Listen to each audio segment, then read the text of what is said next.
Hello बच्चों, ये class second Hindi grammar की क्लास है, व्याकरण की क्लास है और इसमें आज हम चैप्टर 11 विराम चिन्ह के विषय में पढ़ेंगे कि विराम चिन्ह क्या होता है और इनका प्रयोग हम कहाँ पे करते हैं, कौन से विराम चिन्ह का क्या अर्थ होता है।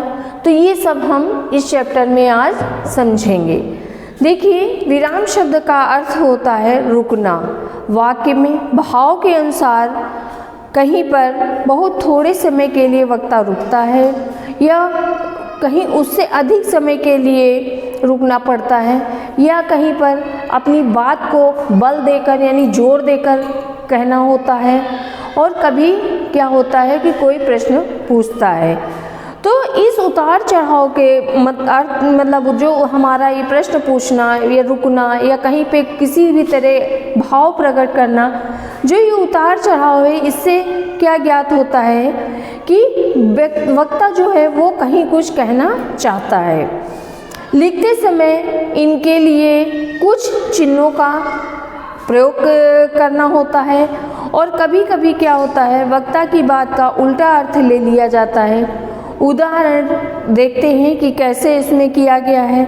इसमें देखिए कुछ हमको चिन्हों के विषय में बताया गया है, जैसे है वाक्य में विभिन्न भावों को स्पष्ट करने के लिए जिन चिन्हों का प्रयोग किया जाता है उन्हें विराम चिन्ह कहते हैं।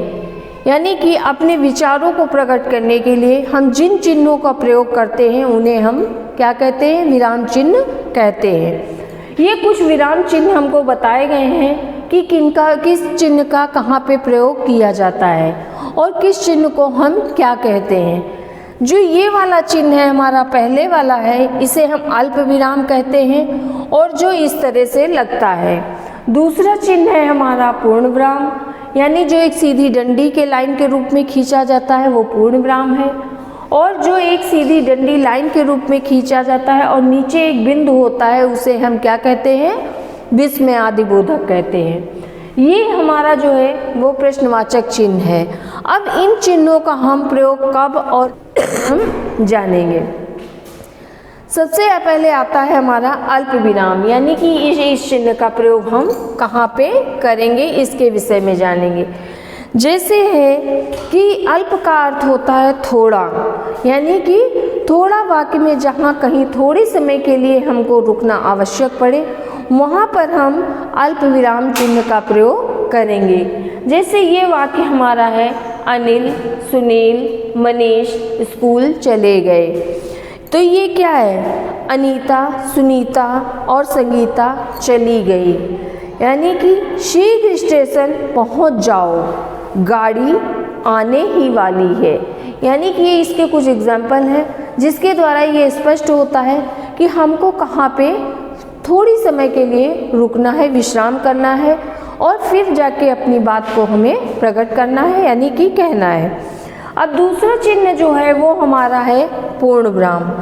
पूर्ण विराम जहाँ पर हमारा एक बात पूरी हो जाए, यानी कि जब हम अपनी बात को पूरी कर लेते हैं, कह लेते हैं, तो वहाँ पे उसके लास्ट में सबसे वाक्य के अंत में हम इस चिन्ह का प्रयोग करते हैं। कभी कभी हम क्या करते हैं कि बीच में भी पूर्ण विराम का प्रयोग करते हैं वाक्य के, कि जब हमारा वाक्य पूरा हो जाता है तो वहाँ पे हम क्या करते हैं, पूर्ण विराम का प्रयोग करते हैं। जैसे आओ अब क्रिकेट खेलें, यहाँ पे हमारा वाक्य पूरा हुआ और हमने इस पूर्ण विराम चिन्ह का प्रयोग किया। तीसरा आता है विस्मयादिबोधक, जहाँ पर हमें जिन वाक्यों में हमें क्या होता है, आश्चर्य, घृणा, दुख आदि के भाव प्रकट होते हैं, वहाँ पे हम क्या करते हैं, विस्मयादिबोधक चिन्ह का प्रयोग करते हैं। यानी कि विषय आश्चर्य प्रकट करना, विस्मय करना, आश्चर्य प्रकट करना, तो वहाँ पे हम इस चिन्ह का प्रयोग करेंगे। जैसे कि अरे बाप रे बाप, क्या हो गया, हमने आश्चर्य प्रकट किया, वहाँ पे हम इस चिन्ह का प्रयोग करेंगे। फिर आते हैं प्रश्नवाचक चिन्ह में, जहाँ पे कोई प्रश्न पूछा जाता है, अरे देखो कौन आया। यहाँ पे प्रश्न किया गया कि देखो कौन आया, किसी को कुछ नहीं पता है कि दरवाजे पे कौन खड़ा है, कौन आया है। तो इसमें क्या किया गया है कि यहाँ पे प्रश्न किया गया है, तो यहाँ पे हम इस चिन्ह का प्रयोग करेंगे, इसे हम प्रश्नवाचक चिन्ह कहते हैं। ये हमारा अल्पविराम चिन्ह है, ये हमारा पूर्ण विराम चिन्ह है, ये हमारा विस्मयबोधक चिन्ह है और ये हमारा प्रश्नवाचक चिन्ह है। तो इन चिन्हों का प्रयोग हम कहाँ करेंगे, कैसे करेंगे, वाक्य के बीच में कब करेंगे, वाक्य के बाद में कब करेंगे, ये चीज़ हमको इस चैप्टर में समझाई गई है। बच्चों, ये चैप्टर को ध्यान से पढ़ना और समझना कि इसमें हमको क्या बताया गया है। जैसे तितली उड़ रही है, मोर नाच रहा है, रवि और मोहन खेल रहे हैं, इन सब में हमने किस चिन्ह का प्रयोग किया है, पूर्ण विराम चिन्ह का प्रयोग किया है। तो ऐसे ही कुछ आपके एग्जाम्पल और हैं, जैसे है क्या बिल्ली सारा दूध पी गई, यानी कि इसमें कौन से चिन्ह का प्रयोग होगा, प्रश्नवाचक चिन्ह का प्रयोग होगा।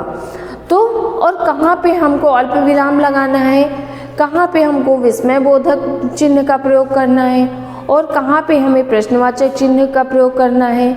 आपके इस चैप्टर में 4 प्रकार के चिन्ह बताए गए हैं, अल्प विराम, पूर्ण विराम, विस्मयादिबोधक और प्रश्न चिन्ह। इन चिन्हों को ध्यान से पढ़ना इस चैप्टर को और ध्यान से इसको समझिएगा और इसके एक्सरसाइज जो है वो बुक में करना, केवल क्वेश्चन आंसर आपको अपनी कॉपी पे करना है, जो पीडीएफ के माध्यम से हम आपको भेजेंगे और उसको ध्यान से करिएगा। साफ साफ सुंदर सुंदर राइटिंग में, दूर दूर बड़ा बड़ा लिखिएगा, जिसमें आपकी राइटिंग अच्छी हो।